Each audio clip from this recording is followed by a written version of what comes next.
감사하겠습니다. 오늘 말씀을 통해서 여러분 함께 은혜 나눌 소망하는데요. 오늘 우리 함께 나눌 창세기 39장은 이제 요셉의 생애에서도 가장 어둡기도 하지만 찬란한 전환점이 되는 부분을 우리는 보고 있습니다. 37장에서 이제 형들의 시기와 배신으로 구덩이에 던져졌던 요셉은 이제 애굽이라는 거대한 나라의 심장부로 팔려가고 말았죠. 그래서 본문 1절은 요셉이 이끌려 애굽에 내려갔다 이렇게 기록해주고 있는데요. 그래서 내려가다라는 원어는 이제 단순히 지리적인 이동을 말하는 것이 아니라 언약의 조상이 이방 땅의 가장 밑바닥, 즉 소유물로 취급받는 노예 신분으로 전락하고 있는 이 존재론적인 추락을 의미해주고 있습니다.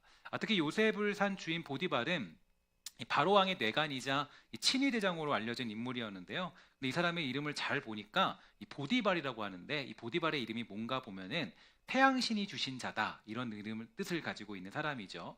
요셉은 지금 하나님의 이름이 들리지 않는 곳, 즉 우상숭배 중심지로 던져지고 있다라는 것을 보여주고 있는 대목인데요. 왜 하나님은 그렇다면 이렇게 척박한 곳으로 요셉을 보내신 걸까요? 생각해 보니까 애굽으로 팔리기 전에 요셉은 하나님의 복을 받을 만한 그릇도 아니었고 준비도 되어 있지 않았습니다. 잘 아는 것처럼 요셉은 형들의 잘못을 아버지에게 일러 바치기나 하는 철없는 철부지에 불과했고요. 성품도 그렇게 좋지 못했기 때문에 아마도 형들과의 관계가 좋지는 않았던 것 같습니다. 그러니까 하나님의 복을 받고 누리는 그런 그릇이 되어 있지 않은 사람이 바로 요셉이었겠죠. 당연히 우리가 구원받는 것은 하나님의 전적인 은혜로 말미암아 가능한 일이겠지만 그러나 이 땅에서 우리가 어떤 하나님의 일을 감당하거나 하나님이 주신 이런저러한 복을 받기 위해서는 어떠한 자리, 어떤 성숙의 자리까지 자라나야만 하는 것입니다. 그렇지 않으면 하나님은 그 일을 이루어 주시지도 않고 맡기지도 않는다라는 것이죠. 그러니까 종종 우리는 하나님이 주시는 복을 누리는 것을 굉장히 쉽게 생각할 때가 있는데요. 그냥 교회에 나오면 내가 다 잘 되고 복 받는 자리에 있겠지. 정말 그럴까요? 그렇지 않습니다. 예를 들어서 요즘 우리가 다니는 많은 곳들을 보게 되면요, 이 꽃이 피고 잎이 무성해지고 있는 그런 시즌을 보내고 있습니다. 이 나무들이 울창하니까 그러한 모습을 보게 되면 참 아름답죠. 근데 우리가 봐야 될 것은 무엇을 봐야 되느냐? 그렇게 이쁜 꽃을 피우기 위해서 또 아름드리 나무가 되기 위해서 그 나무가 꽃이 얼마나 큰 시름을 견뎠을까? 이 사실을 확인할 필요가 있는데요. 우리가 위에 있는 것들만 보지만 사실 처절한 싸움은 어디에 있냐면 바로 그 땅 밑에서 벌어지고 있는 뿌리들의 싸움이 될 것입니다. 뿌리가 아주 강하게 이 땅을 지탱하고 있고 뿌리가 아주 정말 강하게 땅을 파고 들어야만 아주 아름다운 열매를 우리가 볼 수 있게 되고요. 또 아름다운 나무를 볼 수가 있게 되고 꽃을 볼 수가 있게 되는 것이겠죠. 우리들이 어떤 복의 자리에 가는 것도 저는 마찬가지라고 생각을 하는데요. 많은 사람들이 요셉하면 떠오르는 게 총리 자리에 앉은 요셉만 떠오르게 됩니다. 그러나 애굽의 총리로 쓰임받은 요셉, 그러나 요셉이 총리로 쓰임받아서 이스라엘을 구원하는 자리에 가기 위해서는 얼마나 많은 난관을 거쳐야 됐습니까? 지금 요셉은 바로 그러한 시간을 보내고 있는 것 같은 그런 상황이죠. 마치 뿌리를 내리고 있는 그런 상황들, 아주 처절한 싸움을 벌이고 있는 그런 순간들을 보내고 있는 것입니다. 특히 이 시간 속에 요셉이 깨닫게 된 것은 바로 이것인데 2절 말씀을 우리 함께 다 같이 읽어보도록 하겠습니다. 시작. 여호와께서 요셉과 함께 하심으로 그가 형통한 자가 되어. 아멘. 여러분들 모두가 형통한 자가 되기를 주의 이름으로 간절히 축원합니다. 형통하다라는 것은 어떤 것이냐? 이 성경은 요셉이 감옥에서 풀려났을 때가 아니라 여전히 노예로 있음에도 불구하고 그를 형통한 자라고 부르고 있는데요. 왜냐하면 성경적인 형통은 이 성공적인 결과물이 아니라 바로 이 하나님과 함께 걷는 삶의 상태 그 자체이기 때문입니다. 심지어 그 형통함은 보디발의 눈에도 보일 정도였는데 그는 이방인이었고 태양신을 따르는 자였음에도 하나님이 함께 계시며 살아계심을 요셉을 통하여서 볼 수가 있게 된 것이죠. 이처럼 요셉은 노예라는 자리에서도 자기의 일상을 하나님께 드리는 예배로 삼는 삶을 살게 되었고 그 결과 이 보디발의 집을 총괄하는 가정총무의 자리에 오르게 됩니다. 저는 이 경험이 요셉에게 굉장히 중요하다고 생각을 하는데요. 왜냐하면 요셉은 누군가를 다스려 본 적이 없고 무언가 살림을 맡아서 해본 적이 없는 인물 아니겠어요? 그러니까 하나님은 미리부터 그에게 가정의 살림을 맡겼고 총괄하는 자리에 서게 하셔서 애굽의 총리에 갔을 때도 그 역할을 잘 감당할 수 있도록 부족함이 없도록 훈련시키는 과정이 바로 그렇게 그 자리에 서게 된 것입니다. 우리들도 그렇습니다. 지금의 당황스러움이, 지금의 현실이 훗날 우리가 맞이할 무엇인가가 될 가능성이 굉장히 높은데요. 왜냐하면 하나님은 언제나 우리에게 미래를 준비시키는 하나님이 되시기 때문이죠. 우리는 미래를 모르는 사람들입니다. 그러나 하나님은 우리의 미래를 다 알고 있는 분 아니시겠어요? 그러니까 하나님은 우리가 미래를 잘 살아갈 수 있도록, 또 하나님의 일을 감당할 수 있도록 우리를 준비시켜 주시는 것입니다. 그래서 우리는 오늘을 하나님 앞에 충실히 살아야 되고 성실하게 살아야 될 이유가 바로 여기에 있는 것이겠죠. 최근에 제가 이제 탤런트 차인표 씨의 이야기를 듣고 굉장히 많은 도전을 받게 되었는데요. 이 차인표 씨는 매일같이 하루를 정리하면서 이렇게 자신에게 묻는다 그래요. 나는 오늘 최선을 다해 살았나? 풀로 내 인생을 다 채우며 살았나? 만나는 사람에게 내가 최선을 다했는가? 주어진 일에 힘을 다했는가? 이 질문이 굉장히 자기에게는 중요하다고 얘기를 합니다. 왜냐하면 그 하루가 너무나 소중하다는 것을 알고 있기 때문이겠죠. 우리도 그렇습니다. 오늘 나에게 주신 이 하루는 미래를 쥐고 계신 하나님께서 주신 가장 완벽한 하루가 되는 줄 믿습니다. 여러분의 이 하루는요, 내가 그냥 살아가는 것 같지만 그렇지 않고 하나님께서 이루어 주신, 하나님이 허락해 주신 굉장히 중요한 하루가 되는 것이죠. 그러니까 하나님 앞에서 부끄러움 없이 살아가십시오. 충성되이 살아가십시오. 힘을 내십시오. 이것이 우리가 가져야 될 그리스도인의 삶의 자세가 될 것입니다. 스펄전 목사님은 우리에게 이렇게 가르쳐 줬어요. 겉으로는 하나님이 그와 함께 계시지 않는 것처럼 보였으나 영혼의 깊은 곳에서는 지극히 높으신 분과의 교제가 계속되었고 그것이 그의 진짜 형통이었다. 이렇게 얘기해 주고 있는데요. 이 보디발이 요셉을 보면서 하나님의 형통하심을 목격한 가장 위대한 장면이 여러분 무엇이라고 생각하십니까? 이 많은 것들이 있겠지만 요셉이 엄청나고 대단한 성과를 올렸기 때문에 성공을 했던 그 장면 때문에, 그것 때문에 그런 하나님이 함께 하심을 느낀 것이 아니라 바로 요셉의 성실함에서 하나님이 함께 하심을 느낄 수 있었다라는 거겠죠. 그 성실함 가운데 하나님이 함께 한다는 것을 보디발은 알았고 하나님의 살아계심 속에 살아가는 요셉을 주목할 수 있게 된 것이죠.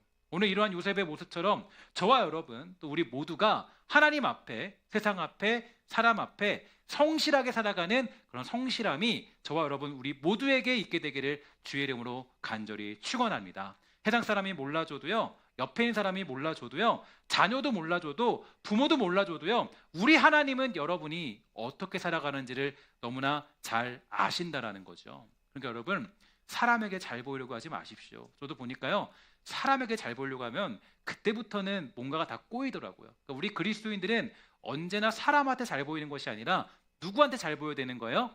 하나님한테 잘 보이는 거예요. 하나님이 늘 우리를 보고 계신다는 그 마음으로 살아갈 필요가 있다라는 것이죠. 여러분, 정말 저와 여러분 우리 모두가 사람한테 잘 보이는 것이 아니라 하나님 앞에 충성되이 살아가는 복된 성도가 되기를 주의 이름으로 간절히 부탁을 드리겠습니다. 그러면 오늘 본문을 통하여서 우리는 어떠한 사실들을 더 깊이 교훈받을 수 있겠습니까?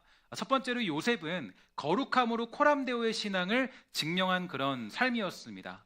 요셉이 가정 총무로서의 성공의 정점에 오르게 되었을 때 인생에서 가장 치명적인 그런 유혹이 찾아오게 되는데요. 바로 이 보디발의 아내가 요셉을 주목하여 보면서 나와 동침하자고 노골적으로 유혹을 하게 된 장면이 오늘 등장하고 있죠.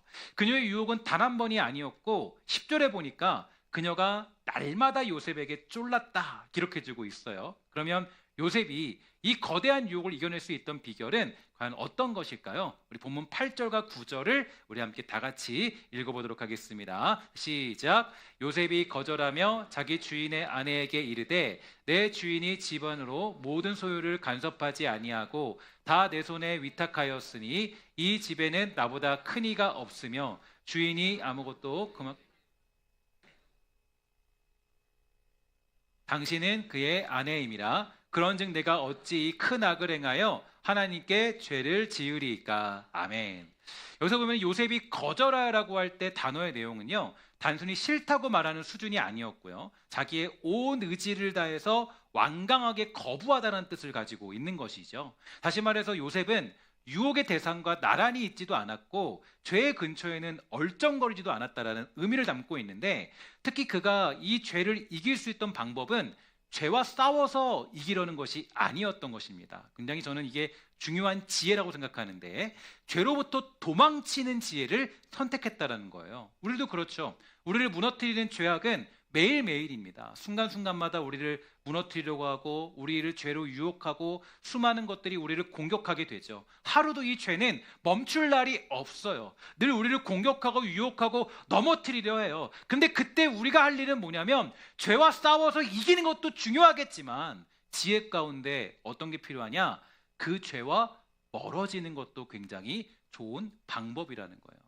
그런 순간을 만들지 않는 게 굉장히 중요하죠. 저도 그래서 목회할 때 철칙 중에 하나가 굉장히 어떤 그런 것들을 중요시 여기고, 제가 가까이 하지 않아야 될 것은 가까이 하지 않는 게 제 원칙 중에 하나입니다. 그래서 정말 되게 중요한 게, 사람은요 언제 무너질지 몰라요. 사람은 언제 무너지고 언제 유혹당할지 모르기 때문에 사실은 그것들을 아예 멀리 도망쳐 있는 게 훨씬 더 좋다라는 거죠. 굉장히 중요한 장면이에요. 그래서 목회자들도 보면 뭐 성적인 유혹에 넘어가기도 하고 아니면 어떤 뭐 다른 것들에 넘어가기도 하는데, 그런 것들을 차단하고 그런 것들을 저도 멀리하는 게 가장 좋은 방법이더라고요. 그래서 정말 사람이란 존재는 언제 무너질지 모르거든요. 저도 근데 그런 방법을 많이 쓰는데, 요셉도 그랬던 것 같아요. 보면은 요새 그런 거는데, 제가 최근에 어떤 책을 보니까 이 다이어트에 관한 책이에요. 보니까 다이어트나 이 건강 같은 그런 책인데, 그 책에서 이런 말이 있습니다. 다이어트를 하려면 가장 먼저 해야 될 게 있대요. 뭐냐면 바로 주변 환경을 변화시키라는 거예요. 주변 환경에 예를 들어서 이 다이어트 이야기하면서 이 다이어트를 하지 못하는 이유가 뭔가 보니까요, 이유가 있대요. 주변을 돌아보면 다 먹을 것밖에 없다는 거예요. 그러니까 이게 보면은 여기도 과자 있고 저기도 먹을 거 있고 냉장고에도 먹을 거 있고, 열면은 냉장고 열면은 다 먹을 게 있으니까 다 뭐예요? 그냥 지나가다 먹고. 그러니까 어떻게 돼요? 그러니까 살을 뺄려고 해도 뺄 수가 없는 거죠. 그러니까 보면 제가 그걸 보면서 참 중요한 지혜를 얻었는데, 똑같은 것 같아요. 주변을 보면 다 먹을 건데요, 그거를 이겨낼 수 있는 힘을 가진 사람이 별로 없습니다. 그걸 이겨내려면 뭘 먹어야 되냐면 다이어트 약을 먹어야 돼요. 먹으면 어때요? 막 입맛 없어지고 정신 혼미해지고 그러니까 그때부터 힘들어지잖아요. 그러니까 그렇게 안 하려면 뭘 하냐? 먹을 거 다 버리라는 거예요. 먹을 거 다 없애라는 거예요. 그러면 된다는 거예요. 제가 그걸 느낀 게 뭐냐? 그러니까 이 가장 중요한 건, 그러니까 내가 결심이 약하고 유혹에 되게 부족하니까 환경의 변화가 필요하다는 거죠. 우리들 마찬가지라는 거예요. 그리스도인이십니까? 예수를 믿고 있나요? 그러면 먼저 여러분들이 해야 될 일이 있어요. 어떤 거냐면, 여러분의 삶에 그리스도인다운 그런 환경을 조성하셔야 되는 거예요. 그럼 되게 중요한 게, 예수를 믿고 있는데 주변이 그리스도인다운 환경을 가지고 있지 않은 사람이 되게 많아요. 예수를 믿고 있는데 성경을 가까이 하지 않아요. 예수를 믿고 있는데 찬양을 듣지 않아요. 예수를 믿고 있는데 교회를 가까이 하지 않아요. 우리가 정말 중요한 것은, 정말 내가 예수를 믿고 있다면 나의 환경을 잘 조성해 줘야 되죠. 성경을 가까이 하고 찬양을 가까이 하고 말씀을 가까이 해야 돼요. 묵상을 최우선 환경으로 두어야 돼요. 여기 가도 저기 가도 또 말씀을 묵상할 수 있도록. 저도 그래서 제 방에 목회자실에 가면은 책이 여기 있고 저기 다 여기 근처에 있거든요. 왜냐하면 한 권 읽다가 힘들면 다시 이쪽 권 한 권 읽고 다시 또 한쪽 읽고. 왜냐하면 그게 없으면 안 되더라고요. 되게 중요한 거예요. 예수 믿는데 어떤 사람은요, 교회는 나가요. 근데 일주일에 한 번밖에 안 나와요. 물론 그럴 수 있겠죠. 상황상, 여러 여건상. 근데 우리가 교회를 좀 가까이 하려면 교회를 가까이 두어야 거룩함의 자리에 더 가까이 갈 수 있어요. 근데 우리는 때로는 그렇지 않을 경우가 너무 많이 있는 거죠. 우리는 이 요셉의 지혜를 잘 기억할 필요가 있습니다.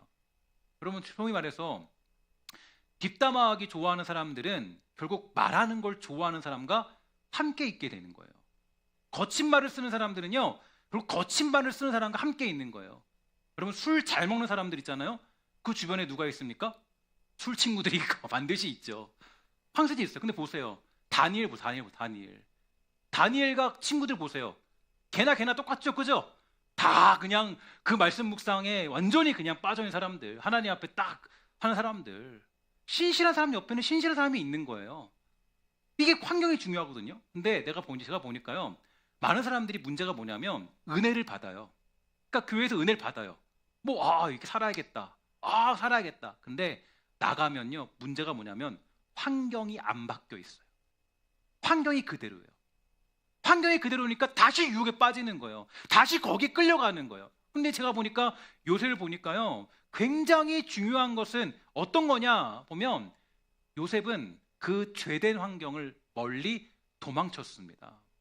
그래서 날마다 우리를 유혹하는 죄에서 그럼 멀리 도망치셔야 돼요. 그러니까 내가 이길 수 없다면 도망치는 게 최우선이거든요. 근데 여전히 그건 두고, 여전히 사람들은 두고, 여전히 거기는 그대로 두고 거기에 매여 있으니까 믿음이 성장하지 않는 거예요. 예수를 믿고, 여러분 죄송한 얘기지만 가장 먼저 할 수 있는 방법이 뭔지 아세요? 뭐냐면은 세상 친구들을 끊는 게 제일 좋아요. 사실 별로 큰 의미가 없거든요. 예수 믿으면 세상의 친구들과 일단은 끊는 게 좋아요. 끊고, 그리고 내가 이길 만한 장성한 분량에 이르렀을 때 그때는 만나서 이야기를 할 수 있겠죠. 근데 그걸 끊지 못해요. 많은 사람들이 환경을 끊지 못해요. 환경에서 벗어나지 않으면 환경에서 이겨낼 수가 없거든요. 날마다 우리를 유혹하는 죄에서 멀리 도망치십시오. 보면은 이 보디발의 아내가요, 한 번만 유혹한 게 아니에요. 분명히 적혀 있는 게 날마다 매일 와서 졸랐다. 죄의 특징이에요. 죄의 특징. 그러니까 우리는 그렇게 도망치는 훈련을 하다가 언젠가 장성한 날이 오게 되면요, 그 죄를 충분히 이기는 자리에 서게 되는 줄 믿습니다. 축복하는 것은 죄된 환경을 끊어버리시기를 주 예수 그리스도의 이름으로 간곡히 부탁을 드리겠습니다. 또한 이 요셉이 이 죄의 유혹을 이길 수 있던 이유는 이 죄를 하나님 앞에서 범죄로 규정했기 때문이죠. 요셉은 주인의 신뢰를 저버릴 수 없다라는 윤리적인 이유를 넘어서 결정적인 선포를 하게 되는데 다음과 같이 말해주고 있습니다. 내가 어찌 이 큰 악을 행하여 하나님께 죄를 짓겠습니까? 요셉은 아무도 없는 밀실에서도 하나님이 자신을 지켜보고 계신다는 코람데오, 즉 하나님의 면전에서의 신앙을 가지고 있었습니다. 사실 앞서 보았던 38장에서 유다는 자기 정체성을 상징하는 도장과 끈을 스스로 내어주면서 정욕에 굴복하는 모습을 보였지만 요셉은 자신의 겉옷이 탈취당하는 손해를 보면서까지도 유혹의 현장에서 도망치는 결단을 하게 된 것입니다. 요셉에게 옷은 지위의 상징과도 같았을 거예요. 그러나 요셉은 그러한 상징도 버려두고 하나님 앞에서의 거룩함을 목숨보다 더욱 귀하게 여기는 모습을 보게 됩니다. 우리들도 이러한 결단이 필요해요. 예수 믿고 살아갈 때 왜 우리가 신앙이 매일 그 모양이냐, 매일 그 자리에 머물러 있느냐, 왜 성장하지 않느냐, 왜 성숙하지 않느냐, 그 이유는 뭐냐면 목숨을 건 결단이 없기 때문이죠. 자기의 옷을 벗어놓고 그냥 갈 수 있는 그런 결단이 없기 때문이에요. 머릿속에서는 되는데 결단이 없기 때문에. 결단이 없는 신앙은 힘이 없습니다. 결단이 없는 신앙은 변화를 일으키지 못해요. 결단이 없는 신앙은 하나님의 역사를 만들어낼 수 없습니다. 말씀을 들으면 반드시 우리가 해야 될 일이 있는데 그 말씀을 듣고 여러분 삶에 결단하는 모습이 필요하게 되는 줄 믿습니다. 그럴 때 진짜 변화가 일어나게 되는 거예요. 우리의 지위를 잃을지언정 우리의 모든 걸 다 잃게 된다고 할지라도 거룩을 지키겠다는 다짐, 이게 바로 우리가 훈련하고 연습하고 감당해야 될 그리스도인의 자세 아니겠습니까? 오늘 우리 모두에게 이러한 결단이 저와 여러분들에게 있어서 하나님이 주신 은혜로 말미암아 죄의 유혹을 이겨내기에 충분한 주의 백성들 다 되시기를 주의 이름으로 간곡히 부탁을 드리겠습니다. 두 번째로 우리가 오늘 본문을 통하여 교훈 얻을 수 있는 내용은 요셉은 고통 중에도 하나님의 헤세드를 경험하면서 그 섭리를 신뢰하는 삶을 살았다는 거죠. 잘 아는 것처럼 거룩을 지킨다고 해서 어떤 세상의 보상이 당장 그에게 찾아온 것은 아니었습니다. 오히려 요셉은 억울한 누명을 쓰고 투옥하게 되었고 그의 삶은 더 비참한 상태가 되고 말았는데 우리는 이 사실을 잘 기억할 필요가 있겠죠. 진리를 따르는 자는 사실 화려하지 않습니다. 진리를 따르는 자는 종종 비참한 자리 속에 처할 때가 있다는 것을 여러분 기억할 필요가 있을 텐데요. 사실 초대교회 많은 우리의 믿음의 선배들은 대부분이 다 비참한 자리를 택하는 인생이 되었죠. 사도들의 인생, 교부들의 인생을 한번 보십시오. 순교하며 죽게 되는 삶, 그러나 그 비참함이 그들에는 영광이고 기쁨이었습니다. 자, 그래서 여러분들에게 자주 종종 말씀드리는 게 한 가지 있는데요. 여러분 따라합시다. 할 수 있다면 지는 자리에 있어라. 할 수 있다면 지는 자리에 있으십시오. 제가 늘 말씀드리지만 할 수 있다면 남들 이겨먹는 자리에 있지 마십시오. 지는 자리에 있어도 괜찮아요. 그 자리에 갔어도 하나님이 일하실 건 다 일하십니다. 내 의견이 다 꺾여도 그 자리에 있으면 하나님이 일하시는 건 다 일하세요. 근데 우리가 누군가를 이겨먹기 시작하면 물론 이기는 건 굉장히 좋은 쾌감이 있죠. 그러나 그 이기는 자리가 꼭 하나님이 원하시는 자리는 아니에요. 하나님이 원하시는 자리는 대부분 보니까 지는 자리예요. 져야만 승리하는 그 삶. 세상에서는 교육받는 시스템이 뭐냐면 너 저 사람 이겨야 된다. 너 1등 해야 돼. 너가 묵사를 내야 돼. 너가 완전히 네가 더 잘했어. 네가 더 뛰어나. 이걸로 우리를 증명해 주지만 사실 성경이 말하는 가장 중요한 그리스도의 증명은요. 지는 자리에 있는 거예요. 만약 이기는 자리가 귀한 것이라면 예수님께서 빌라도의 법정에 섰을 때 빌라도를 이겨먹었겠죠. 유대인들의 논리를 완전히 묵살냈겠죠. 그러나 안 그러십니다. 다 지셨어요. 그냥 주님은 참으셨습니다. 묵묵히 그 길을 걸어가셨어요. 주님의 지혜가 없기 때문에, 능력이 없기 때문에 그런 것이 아니라 그것이 곧 하나님의 뜻을 나타내는 최선의 방법이었기 때문이에요. 근데 그리스도인들이 많은 부분에서 문제가 생기는 건 아직도 그걸 버리지 못합니다.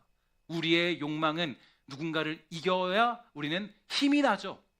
우리는 누군가를 이겨 먹어야 그게 뭔가 되는 것처럼 보여요. 그러나 하나님은 그걸 원하지 않으세요. 오히려 믿음의 선배들은 대부분이 다 비참한 자리, 지는 자리에 있었습니다.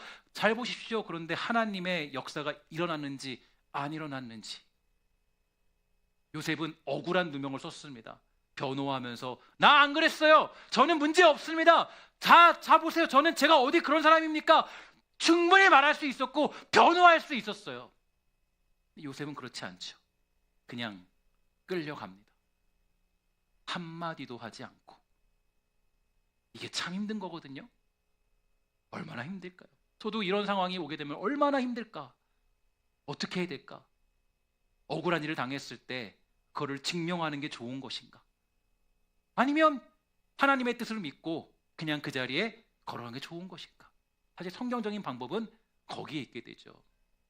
사랑하는 여러분, 우리가 이 땅 살아갈 때 정말 혹시라도 여러분들이 진리를 지키기 위해서 비참해진 상황이 오더라도 거기서 멈추지 마십시오. 좌절하지 마시고 낙심하지 마시고 거룩한 것을 더욱 굳게 지키는 그런 자리에 있게 되기를 주의 이름으로 간절히 부탁을 드리겠습니다. 하나님이 결국 회복해 하시는 놀라운 역사가 그 하나님을 택한 자리에 일어나게 되는 것이죠. 그리고 정말 오늘 본문에서 놀라운 일이 일어났습니다. 21절에 함께 다 같이 읽어보도록 할게요. 시작. 여호와께서 요셉과 함께 하시고 그에게 인자를 더하사 전 옥에게 은혜를 받게 하시매. 아멘. 여기서 인자로 번역된 단어가 여러분들이 잘 알고 계시는 헤세드라는 단어죠. 보디바르의 집에서 하나님이 눈에 보이는 물질적인 번성으로 임재하심을 나타냈다면 이제 하나님은 감옥이라는 극한 고통 속에서 변치 않는 언약적 사랑인 헤세드로 요셉의 영혼을 붙들어주고 계십니다. 근데 여기서 이 사실을 증명할 정말 놀라운 사실이 하나 있는데 이게 하나님의 뜻이라는 것을 볼 수 있거든요. 어떤 거냐면 요셉이 갇힌 감옥을 보세요. 감옥이 좀 독특합니다.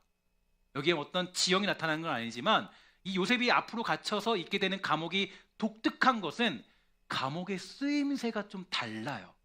어떤 거냐면 감옥에도 여러분 여러 가지 부류가 있을 거예요. 분명히 뭐 잡범들이 모이는 그런 어떤 감옥도 있을 것이고 뭐 아니면 뭐 정말 악질들이 모이는 감옥이 있을 것인데 요셉이 원래 만약에 이 누명을 썼다면 어떤 감옥을 가야 되냐면 잡범들이 모이는 감옥에 가야 돼요. 근데 요셉이 감옥에 가니까 누굴 만나냐면 다 정치인들입니다. 다 정치에서 밀려난 사람들이에요. 그러니까 요셉은 상상도 못했지만 거기서 뭘 배웠냐면 정치하는 방법을 배우게 된 거예요. 그러니까 정치를 어떻게 되느냐, 또 어떻게 나라를 다스려야 되느냐, 아마 그 수많은 시간들 속에서 할 수 있는 건 대화밖에 없으니까 그 외로운 감옥에서 사람들과 이야기하고 대화하면서 정치가 어떤 것이고 어떻게 하면 이 나라를 다스릴 수 있고 수많은 생각들을 다 들을 수 있었을 거 아니겠습니까? 거기서 요셉은 준비된 자로 쓰임받게 된 것이죠. 우리가 분명히 하나님의 일을 감당할 때 서울대 가서 훈련받을 수 있고 하버드대 가서 훈련받을 수 있겠지만 하나님은 요셉을 구렁텅이에서 훈련시켰고 그 훈련으로 인해서 그는 애굽의 총리라는 역할을 감당하게 된 것입니다.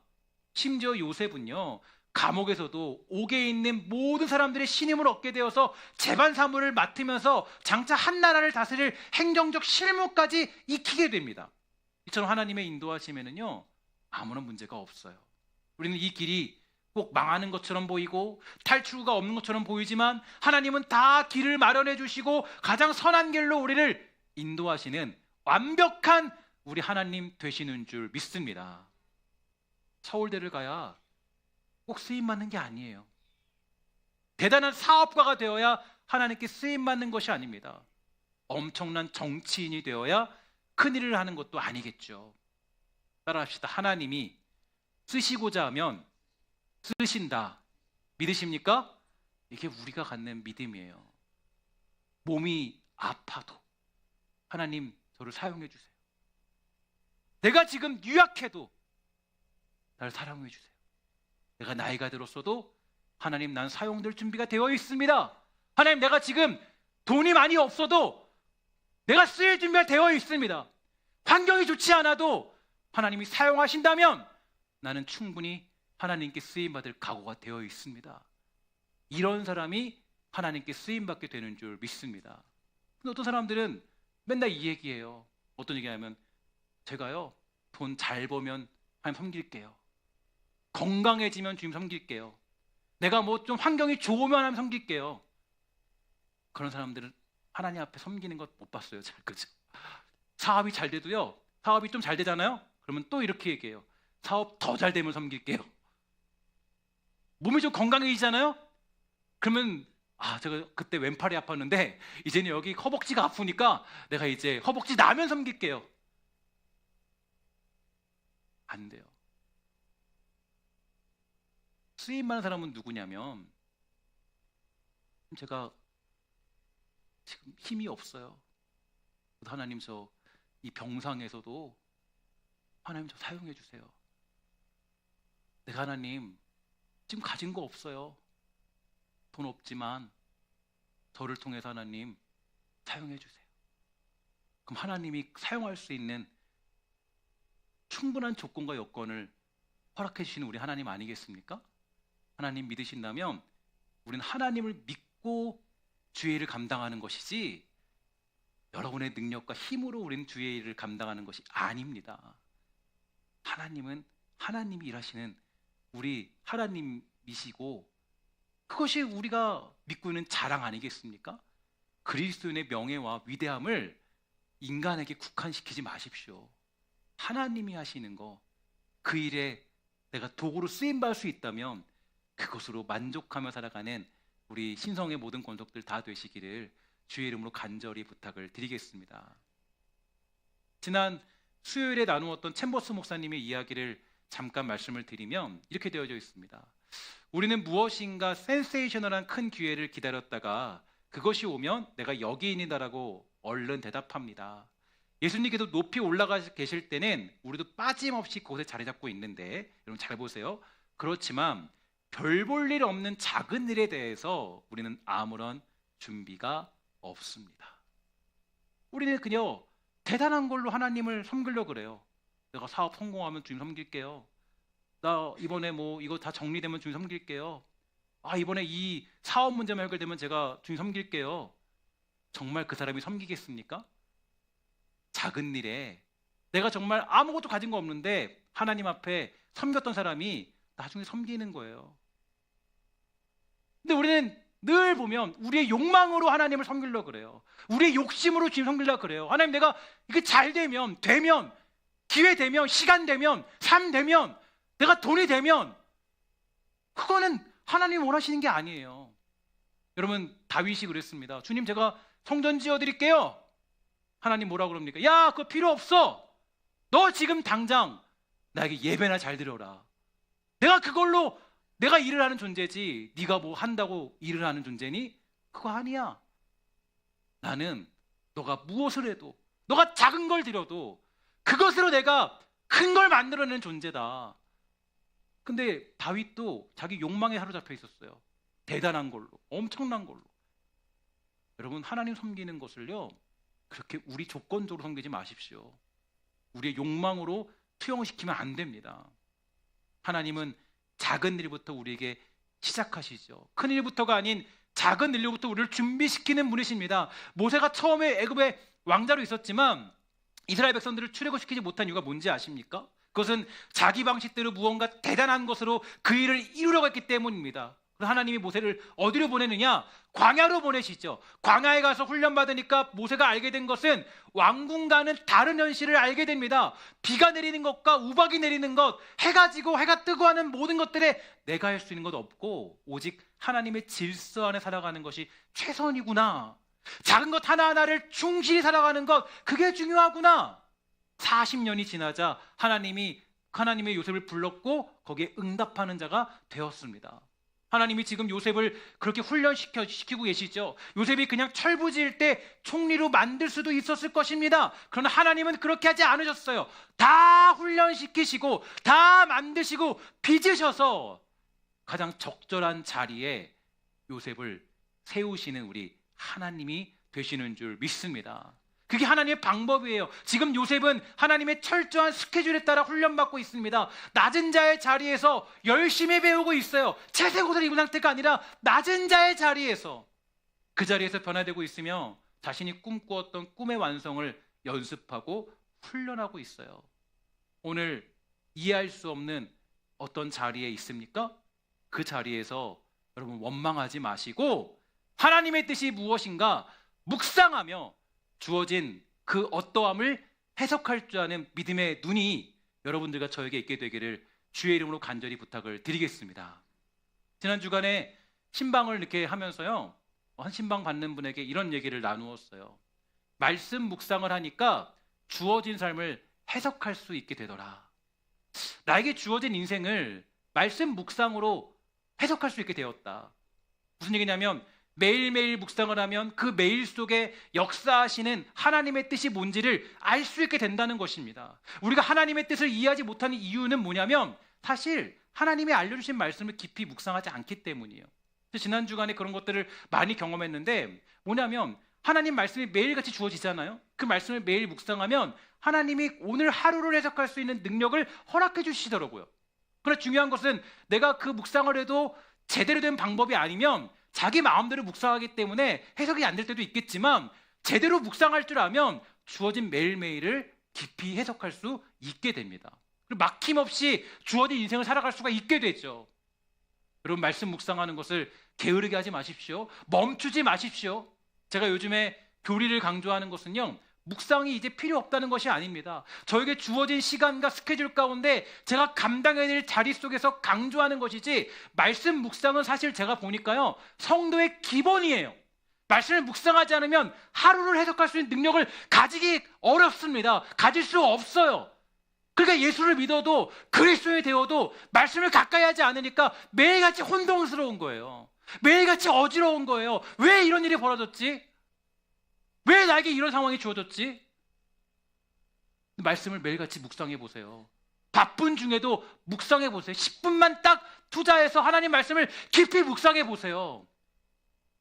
그러면 거기에 뭐가 있냐면 여러분들의 그 어떠한 삶들을 이해할 수 있는 능력을 가지게 되는 거예요. 사실 오늘 정말 이 말씀을 통해서 느낄 수 있는 것은 말씀 묵상은요, 무엇보다 성도의 기본입니다. 다시 한번 도전하세요. 매일매일이 달라질 것입니다. 요셉은 매일같이 하나님과 동행하면서 자신에게 주어진 그 인생의 문제를 해석할 수 있었거든요. 우리도 마찬가지예요. 하나님 말씀을 묵상하면 그 이상한 하루도 우리에게 복이 되는 축복의 자리로 변화가 되는 줄 믿습니다. 이제 오늘 말씀 외에도 저에게 주어진 깨달음이 굉장히 많았는데 요셉이 그리스도를 예표하는 자로서 얼마나 중요한 인물인지 깨달을 수도 있었어요. 뭐 다음에 이런 얘기를 할 수 있는 기회가 있을지 모르겠지만 그건 좀 미뤄두고 하고 오늘 말씀을 정리해 봅니다. 창세기 39장은 요셉의 실패담에 관한 이야기가 아닙니다. 오히려 창세기 39장은 우리 하나님이 어떻게 이 땅에서 승리를 만들어내시냐를 보여주고 있는 위대한 그런 장이 되죠.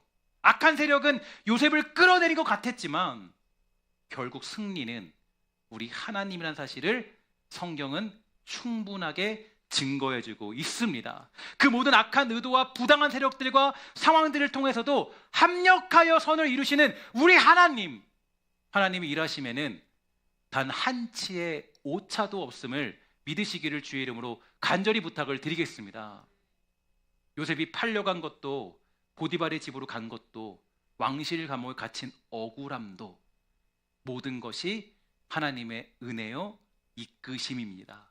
요셉은 고백합니다. 창세기 50장 20절 함께 다 같이 읽습니다. 시작. 당신들은 나를 해하려 하였으나 하나님은 그것을 선으로 바꾸사 오늘과 같이 많은 백성의 생명을 구원하게 하시려 하셨나니. 아멘. 창세기의 결론이죠. 합력하여 선을 이루신다는 정점입니다.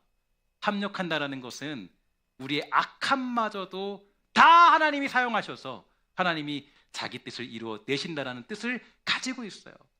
여러분, 이 사실을 믿고 절망 중에도 소망을 가지는 귀한 성도들 되기를 주의 이름으로 부탁을 드리겠습니다. 마지막으로 존 칼빈은 얘기합니다. 하나님은 때때로 자기 백성을 역경의 파도 속에 던져 넣으시지만 결코 그들을 기만하지 않으신다. 하나님은 그 시련을 통해 미래의 승리를 위해서 우리를 새로 고쳐내신다. 여러분, 지금 당하는 시련과 지금 당하는 억울함과 지금 당하는 어떤 이해할 수 없는 어떠함으로 말미암아 우리 하나님은 여러분의 미래를 준비하고 계시고 그 미래를 완성케 하시는 하나님이라는 사실을 믿으시고 주어진 절망과 주어진 괴로움 속에서도 당당히 살아갈 줄 아는 믿음의 백성들 우리 모두가 다 되시기를 주의 이름으로 간곡히 부탁을 드리겠습니다. 기도하도록 하겠습니다. 사랑의 아버지 감사합니다.